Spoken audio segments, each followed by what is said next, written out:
we play, we talk and we a little bit and play and then talk a little more and whatever. Uh, yeah, that's pretty much it. I'll bring us live on Facebook, and then yeah, we go. I'll give you a number.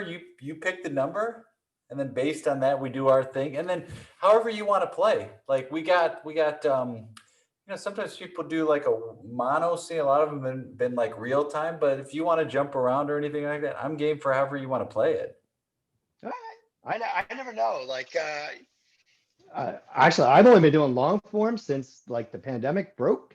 Um, so like I'm open. Yeah, I never know what's going to happen. Then you're in the perfect place to be.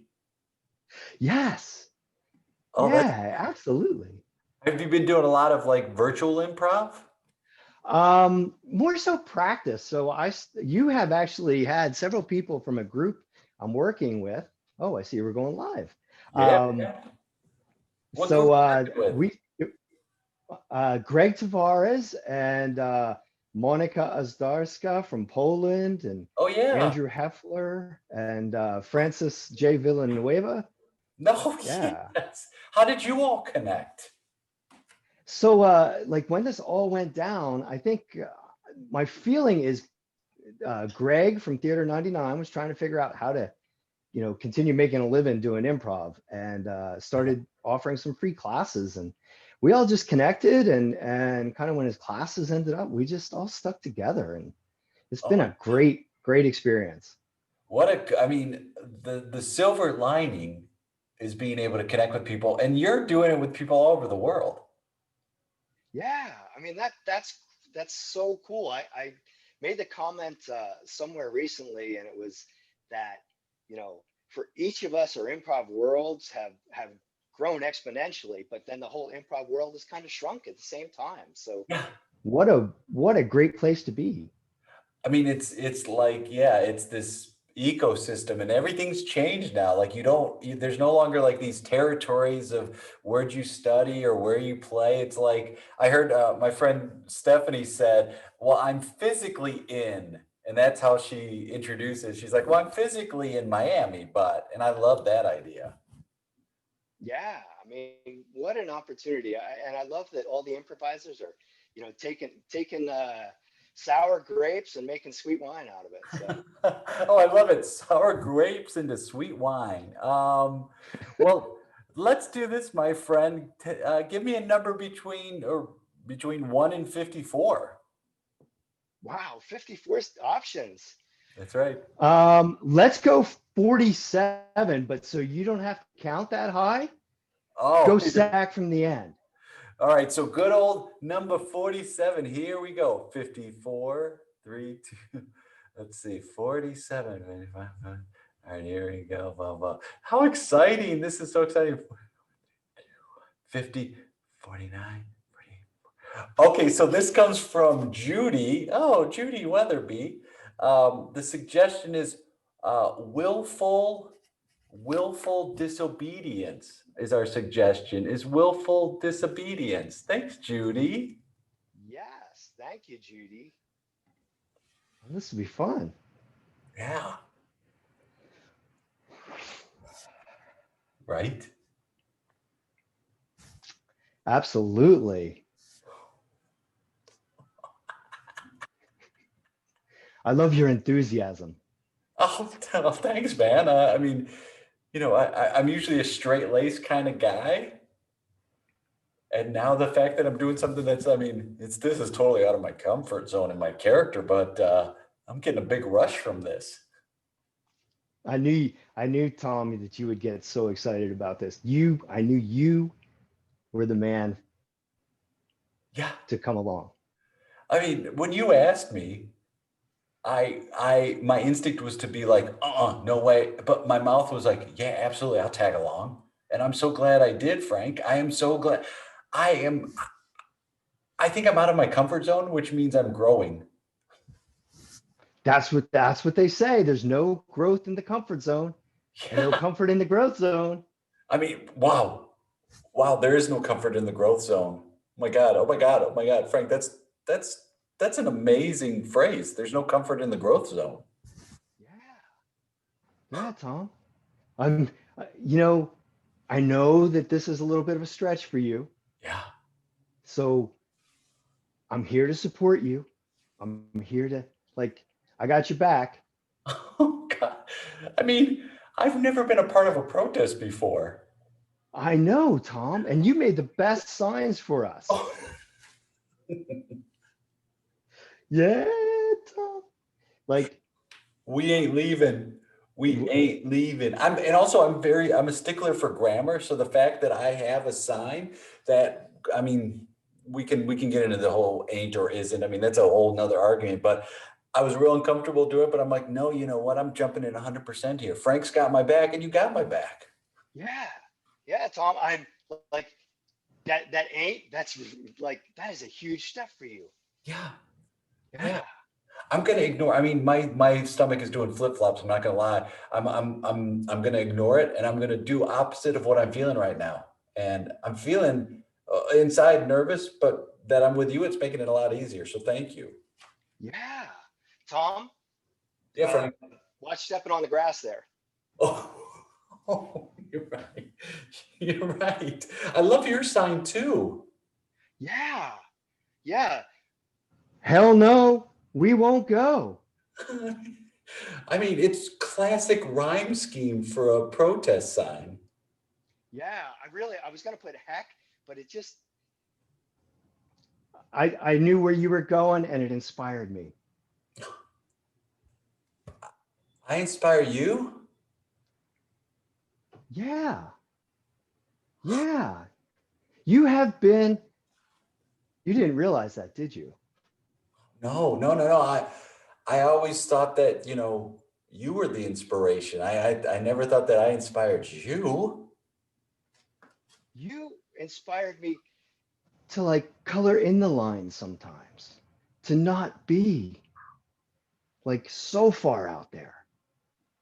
Wow. Wow. I mean, You didn't think you could inspire me? no, no, I mean, you're the creative one. You ooze inspiration. Your life's about inspiration. Me, I've got, up until this point, I felt like I've kind of settled. And there was nothing inspiring about my life. It was very routine and I was comfortable in the routine. But maybe that's just the story I was telling myself. Your stability, Tom. Yeah. That's what I've admired about you. Well, I'm out running around, you know, jumping fences and protesting wars and different countries that have been, just environmental Yeah. tyrants.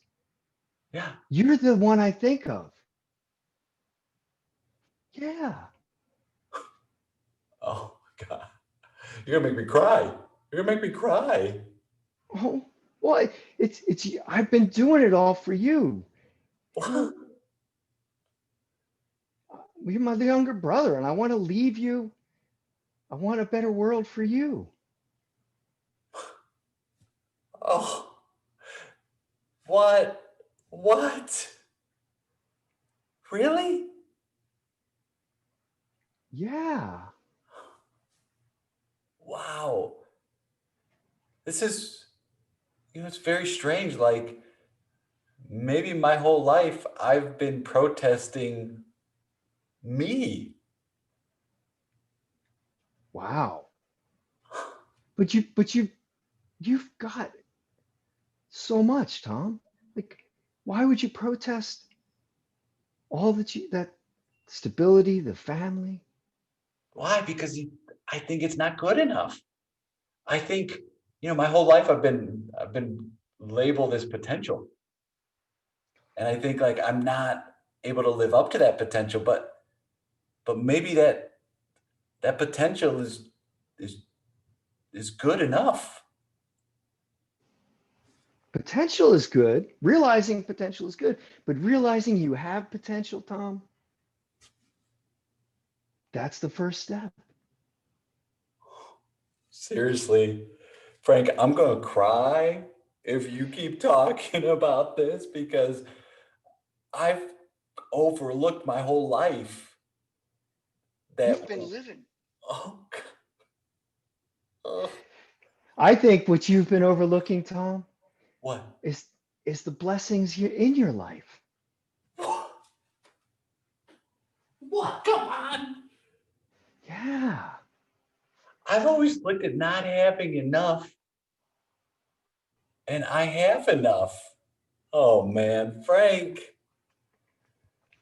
Tom, you have enough and you are enough. Shut up. You're Shut up. I was just thinking that. I am enough. I have enough. That is exactly it. My whole life I've been wondering what it would be like to be you, and wondering what that would be like. And it seemed so exciting, and it seemed like you would just live in a different life that seemed to be more fulfilling. And what you've just made me realize is that my life is also very exciting, even though it's very standard and very plain, and I do the same thing all the time. It's still exciting for me.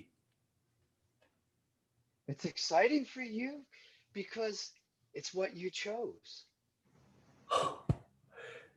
You know what? Is it what I chose? Or did it choose me? Like when you get it, like when mom and dad got the dogs, I felt like they didn't choose the dogs chose us. The dog oh gosh, do you remember Thomas, the little dog? We named him after you because you Yeah, were of so course. little. Of course, we both had big eyes. We both fell asleep all the time. We were the same age. You both used to drool on the carpet too. Still do. That I was, still do. I still do. oh gosh. That dog chose you.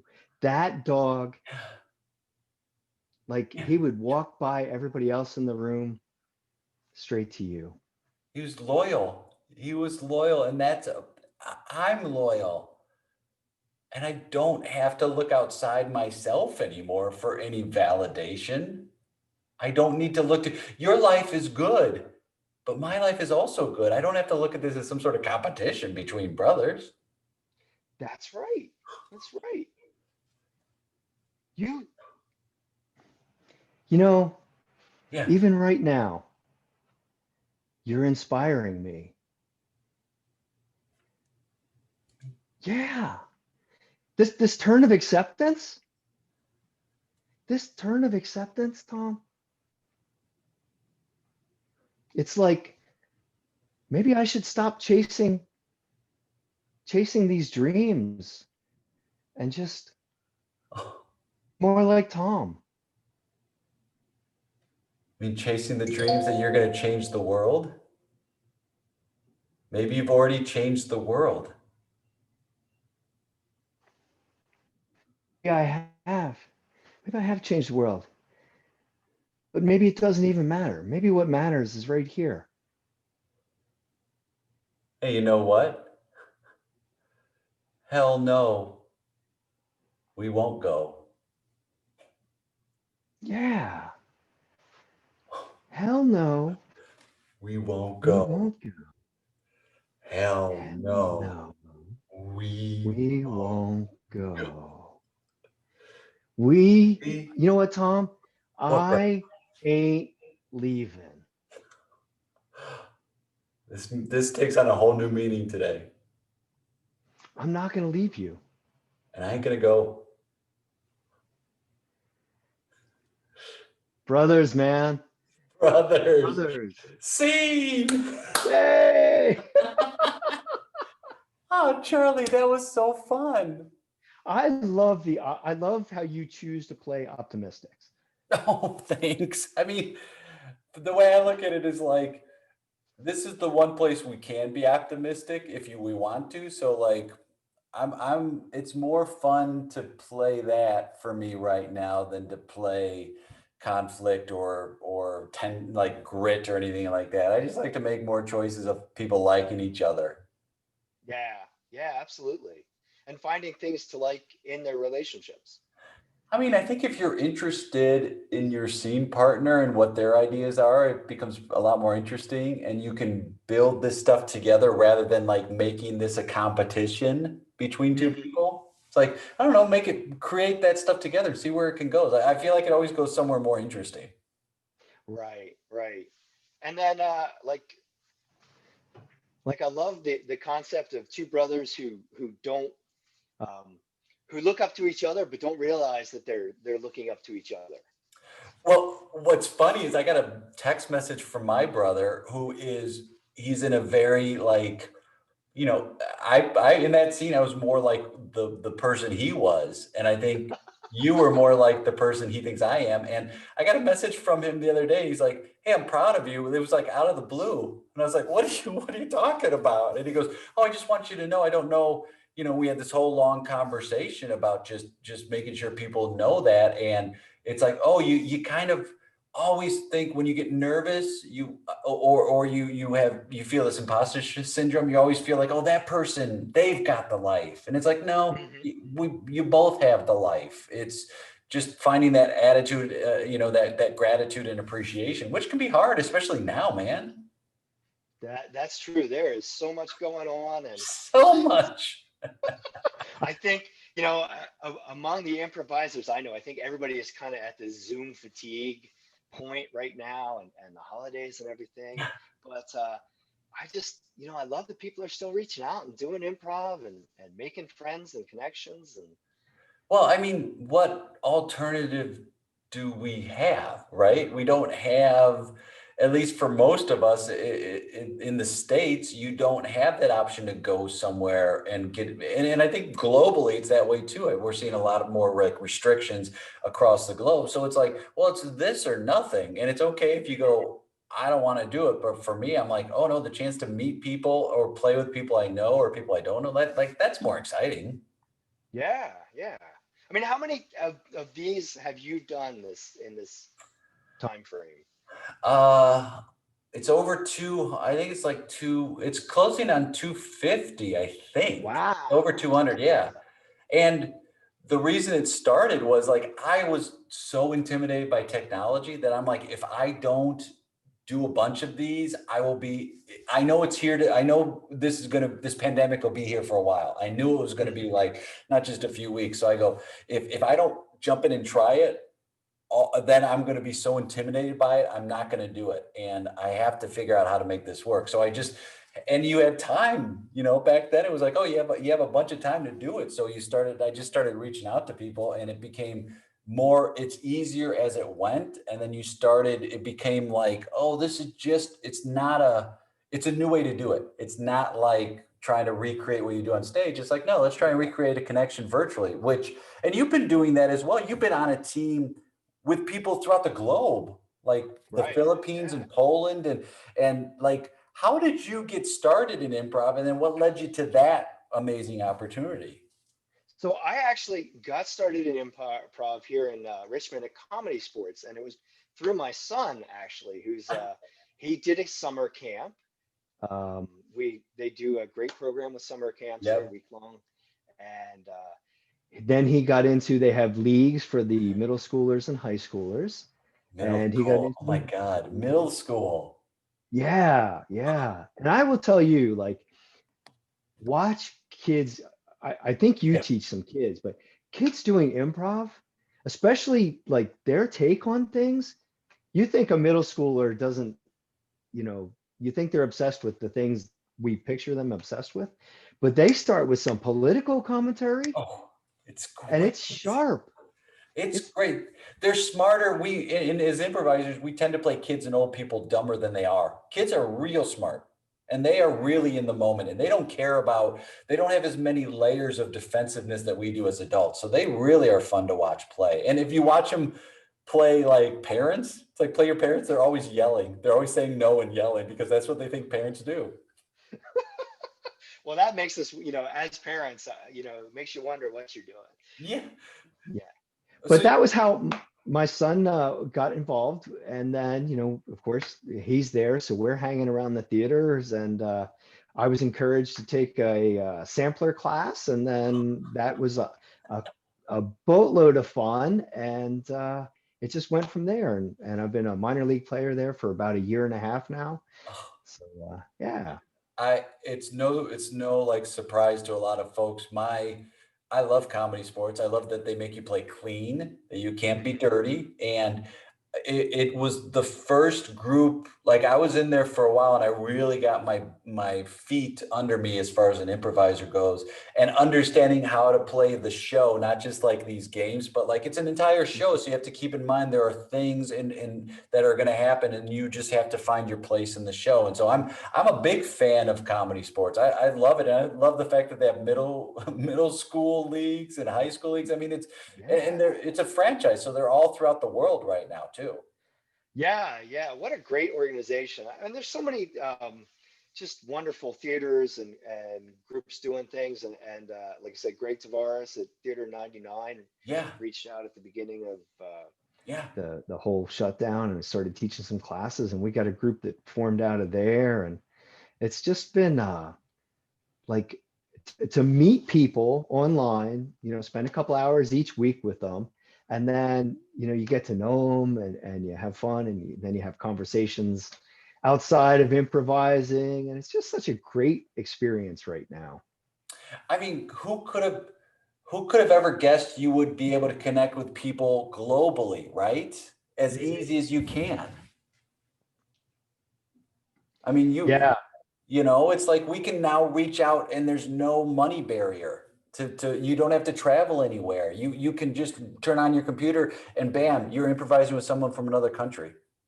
Yeah, and what a great opportunity to learn. I mean, there's so many teachers. I know you're teaching with Vintage and other places, and just you can do a class with Joe Bill one in the afternoon, and then do a class with somebody else, Yeah. From the nursery or the May Days in the evening.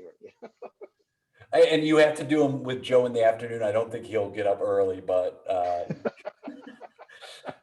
I mean, this is such a great, it's removed a lot of barriers, the pandemic has, and it's let people see that there aren't gatekeepers anymore. So if you want to do a show with someone, or if you want to take a class, like you can just reach out to them and do it. Yeah, and that's one of the things I love about improvisers is if you reach out and say, hey, we want to do this, most people are gonna say yes. Yes. Hey, yeah, that sounds great. Let's try to get it on the calendar. It's funny, they're so accessible, and then people can't believe it when it's like, no, just reach out to them. They have nothing. A lot of improvisers don't have a ton of stuff going on now, so now's the time to reach out to them. Yeah. This is where my mind has been for the past week or so, is like, what is going to happen? What is improv going to look like when we get back in our theaters? So the movie Cliffhanger, that was based on a true story where a cargo plane crashed in the high country in the winter in Yosemite. So all the National Park Service went in and retrieved the bodies. Well, it was a drug smuggling plane. So all these climbers went in and recovered the drugs and sold them, and they bought all the best rock climbing equipment. So the next years, all these rock climbing in Yosemite just went through the roof. Wow. So what's going to happen? I think, in a positive light, this is our moment. Like when we get back in our theaters, what is going to improv it's going to take off. Think about the people who got started. They've never taken an improv class live in front of people. It's only been virtual. Think about those people too. Yeah. I mean, it's going to I just think everybody's bringing so much to the table, and the enthusiasm once we get back, it's going to be powerful. There's your enthusiasm.